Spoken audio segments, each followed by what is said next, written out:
Baik, Assalamualaikum warahmatullahi wabarakatuh. Saya akan memulai presentasi mengenai diskusi dalam Jadwal 12, yakni tentang pelabuhan dan tanah. Sebelumnya, saya Muhammad Haidrullah dengan Ibrahim Maulana. Oke, langsung saja kita mulai. Oke, pada kali ini kita akan bahas pelabuhan dan tanah. Jadi, pelabuhan sendiri ini merupakan proses penguraian batuan ya. Intinya seperti itu, proses penguraian batuan. Nah, sedangkan dalam proses penguraian, ini pelabuhan terbagi menjadi dua. Ini pelabuhan fisika dan kimia. Dalam perbedaan jenis pelabuhan, ini perbedaannya terlihat pada prosesnya. Ya. Kalau dalam fisika itu menghancurkan batuan. Sedangkan kimia ini mengubah komposisi dalam susunan batuannya. Selanjutnya mengenai ada pelabuhan erosi dan transportasi. Jadi setelah batu lapuk, ya partikel hasilnya itu bisa berpindah tempat. Ini yang namanya transportasi. Oke. Eh, Transportasi ini yang membawa eh, partikel itu ke tempat lain. Sedangkan erosi ini pengangkatan partikel oleh air, angin atau es. Jadi faktor ini merupakan bagian dari terjadinya pelapukan, yakni hidrosfer air. Jadi pelapukan dalam sistem bumi itu melibatkan beberapa yang akan saya sebutkan. Yakni ada atmosfer, hidrosfer ya, dan biosfer. Hidrosfer tadi air yang melakukan mineral ya. Jadi proses keterlibatannya tadi masuk ke dalam erosi. Dalam erosi ini terjadi pengerusan ya, yang dalam komponennya itu tadi ada air ya, atmosfer. Lalu untuk atmosfer sendiri, ini menyediakan oksigen dan karbon dioksida untuk reaksi kimia. Sedangkan biosfer ini kan makhluk hidup ya, jadi membantu pelapukan lewat akar tanaman, ya, mikroba, aktivitas manusia. Jadi eh, pelapukan ini juga mengaruhi iklim karena bisa mengurangi karbon dioksida ya, di udara. Jadi berarti yang lapuk itu berperan dalam menjaga keseimbangan. Oke, selanjutnya mengenai jenis dan dampak pelapukan. Oke, pada pelapukan mekanik itu kan tadi saya sebutkan dua jenis ya. Pada pelapukan mekanik atau fisika, ini batuan ini pecah menjadi potongan kecil-kecil ya, pecah tadi ya, tanpa berubah komposisi. Ya. Komposisinya tetap karena tidak ada reaksi kimia. Sedangkan pada pelapukan kimia tadi ini benar-benar merubah komponen susunannya. Ya. Oke, lalu mengenai proses ya, proses mekanis ya, beberapa proses fisik pelapukan itu ada pelepasan tekanan. Jadi ketika batuan besar seperti batuan granit itu mengembang setelah bagian atasnya terkikis. Jadi membentuk eksfoliasi. Oke. Selanjutnya itu ada aksi es, di mana pembukuan air di celah batu yang mengembang hingga memecah batuan. Selain itu, akar tumbuhan, penguapan air garam atau perubahan suhu itu juga membantu menghancurkan batu. Jadi beberapa yang saya sebutkan itu merupakan proses ya dari tadi ada pelepasan tekanan ya, yang bagian atasnya terkikis membentuk kubah atau kubah ini eksfoliasi ya. Nah, ada aksi es yang mengembang pada pembekuan air terus akan memecah batuan. Itu merupakan proses mekanik atau fisika. Sedangkan pada kimia, ini tentu saja merupakan komponen dalam kimia. Seperti tiga hal utamanya itu ada oksigen, air, dan asam. Jadi pada oksigen ini membentuk karat ya pada mineral besi. Jadi muncul warna ya pada batu. Nah, itu contohnya saja karena reaksi pelapukan yang melibatkan eh, komponen kimia ini akan tentu saja merubah susunan komponen batuan itu. Jadi Itu oke, selanjutnya mengenai apa dari ini ya, bagaimana pelabuhan itu mengubah, tadi sudah ya. Jadi dampak ya. Oke, dampaknya ini menghasilkan hasil pelapukan ya yang ada terbagi menjadi dua ya setahu saya. Karena untuk hasil pelapukan itu ada pelapukan bentuk bulat. Jadi ini sudut batunya itu lebih cepat lapuk, dan juga ada pelapukan diferensial yang di mana batuan ini berbeda lapuk dengan kecepatan beda. Jadi eh, diferensialnya kan perbedaannya. Jadi yang sepemahaman saya perbedaan tadi itu, jika batunya beda lapuk, maka itu dengan kecepatan berbeda ya penyebabnya. Oke, pelapukan mekanis sudah ya. Jadi ada pelepasan tekanan, aksi tes, ya. Kalau pelepasan tekanan tadi terjadi saat batu besar terangkat ke permukaan, ya. Kalau aksi es itu air membeku dalam retakan batu, ya, dan memecahkannya. Dengan pelapukan kimia ini terjadi karena reaksi tadi yang sudah saya sebutkan. Jadi peran dari contohnya tadi apa ya? Air ya, air itu atau oksigen ya, air, oksigen dan asam ya. Kalau oksigen ini membentuk oksida besi ya. Sedangkan kalau asam itu asam karbonat ya, larutkan mineral. Ya, asam karbonat dari CO2 dan air. Oke. Lalu mengenai mineral dan produk pelapukan, jadi eh, ini se pemahaman saya, mineral dan produk pelapukan ini kaitannya dengan ferromagnesian mineral seperti olivin, piroxen, dan amfibol, ya, itu mudah lapuk. Juga kuarsa paling tahan terhadap pelapukan, dan juga produk pelapukan umumnya itu ada mineral liat, ada kuarsa. Ya, jadi beberapa yang saya sebutkan itu merupakan produk pelapukan ya, ferromagnesium mineral, kuarsa, ya. Kuarsa ini yang paling tahan terhadap pelapukan ya, jadi nggak lama. Terus kalau pelapukan umum itu ada mineral liat, ada oksida besi, gitu. Jadi eh,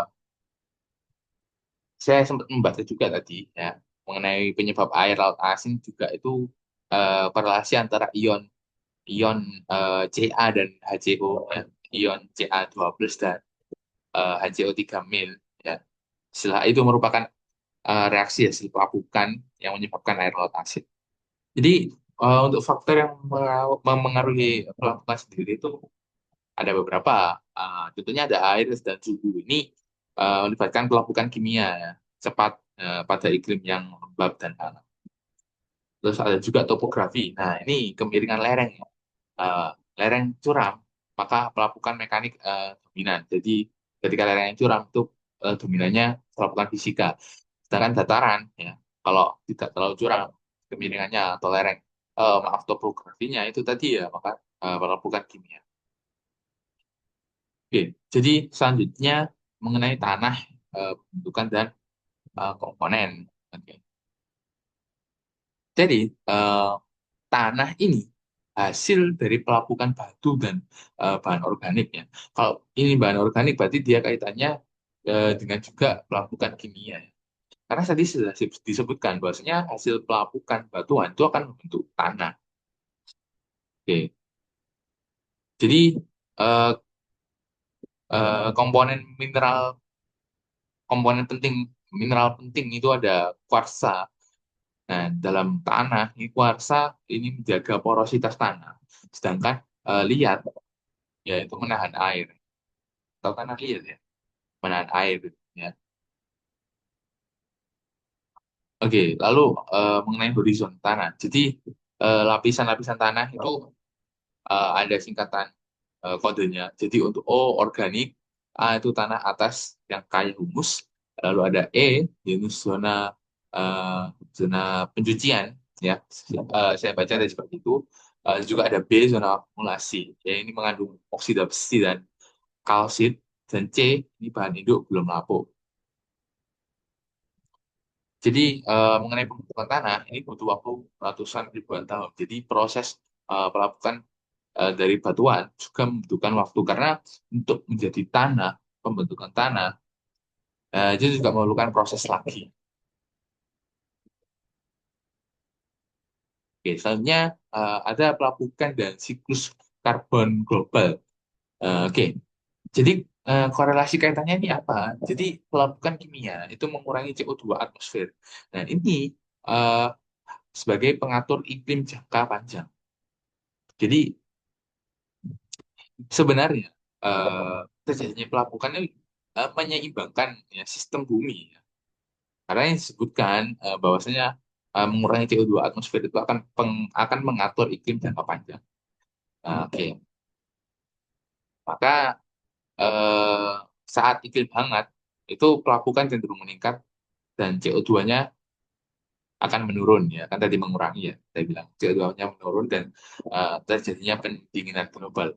Namun eh, pada study case saat ini justru pemanasan global yang marak ya yang sering jadi pembahasan bukan pendinginan global. Jadi bagaimana nanti menjadi suatu case yang harus diselesaikan bersama ya karena ini permasalahan bukan hanya untuk eh, eh, kelompok ya melainkan ini global ya. Oke. Oke, selanjutnya ada klasifikasi tanah dan jenisnya. Eh, jadi tanah itu untuk klasifikasinya ada tanah residual. Nah, ini tanah yang terbentuk dari batuan lokal. Ada juga tanah terangkut. Jadi ini terangkut maksudnya di sini dibawa oleh air, angin atau gletser ya. Oke, terus dalam klasifikasi ini bahan induk, waktu dan kemiringan itu akan mempengaruhi ketebalan jenis tanah. Oke. Mungkin ada lagi mengenai faktor tambahan tadi ya faktor yang disebutkan tadi kan selain suhu apa ya suhu tekanan ya terus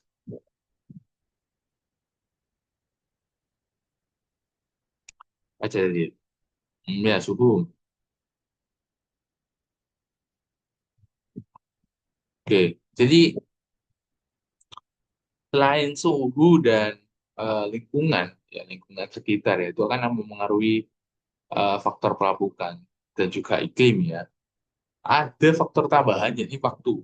Maka dijelaskan sebelumnya tadi kan sempat disinggung bahwasanya waktu dan kemiringan itu mempengaruhi ketebalan jenis tanah. Maka faktor tambahannya dijelaskan bahwasanya waktu ini itu semakin lama maka tanahnya semakin tebal.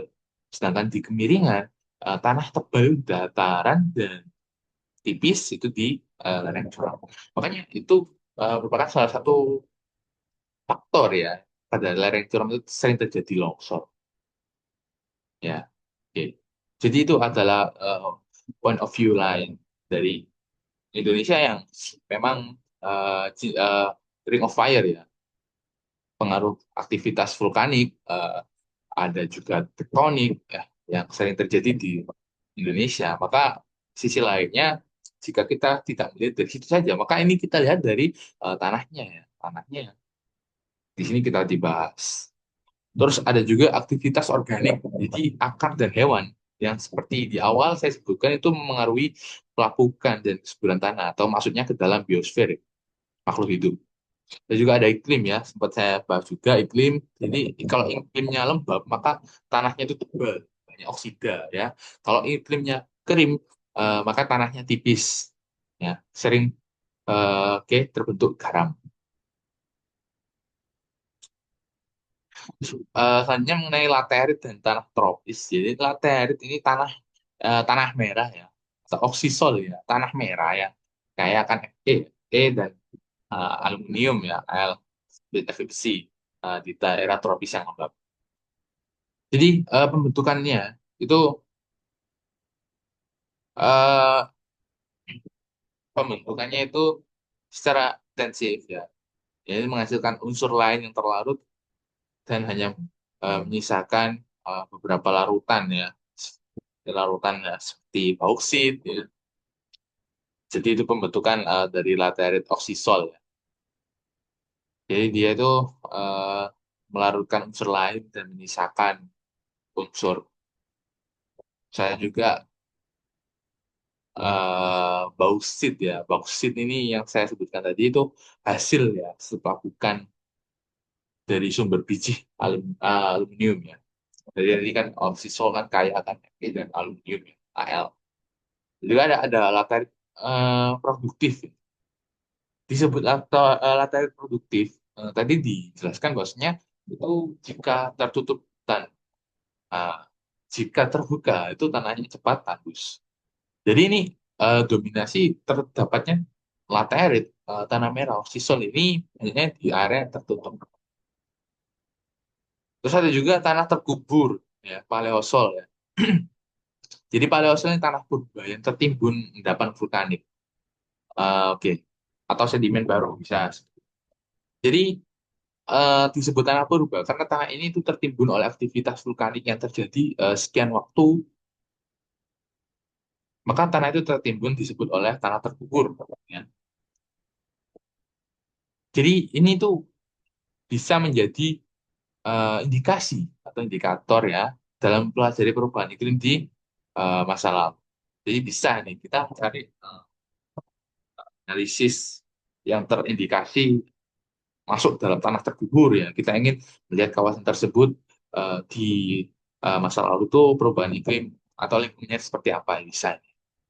Jadi pada intinya kesimpulan pembahasan bab ini mengenai pelapukan dan tanah.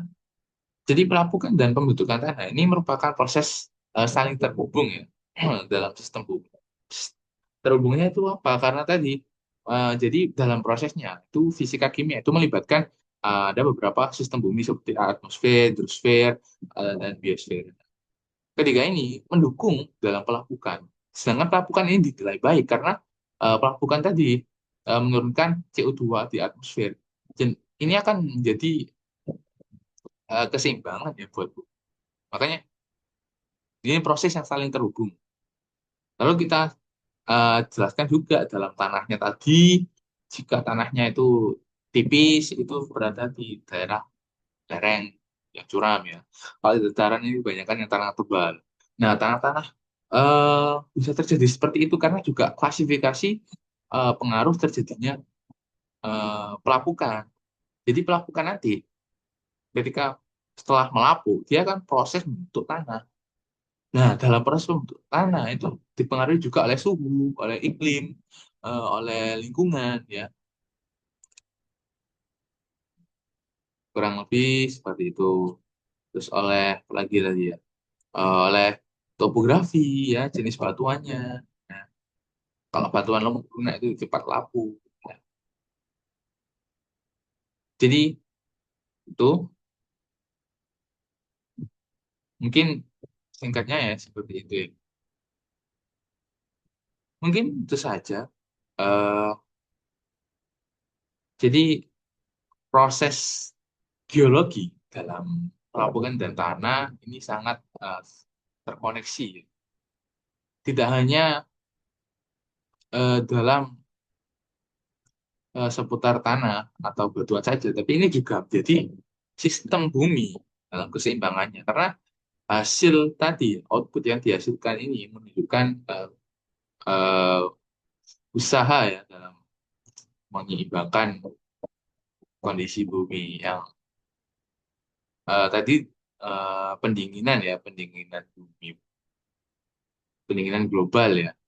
Karena tapi ini mungkin bukan mungkin sih, maaf ya. Lebih ke kebanyakan sudah terjadi pemanasan global. Jadi peningkatan global ini minim, hampir tidak ada. Karena ini dibutuhkan langkah konkret, upaya bersama dalam melakukan eh, melakukan upaya-upaya yang terjadinya itu tadi mengurangi CO2 di atmosfer. Karena saat ini malah berbanyak ya pemanasan global. Oke, mungkin itu saja dalam bab ini yang dapat saya sampaikan. Mungkin dalam diskusi ke depannya kita akan eh, belajar lebih baik lagi atau mohon maaf ya kalau apabila ada yang kurang tepat untuk jadi bahan evaluasi bersama. Oke, dari chapter 12 tentang pelabuhan dan tanah saya cukupkan. Baik, sekian. Terima kasih. Sampai jumpa di materi selanjutnya. Assalamualaikum warahmatullahi wabarakatuh.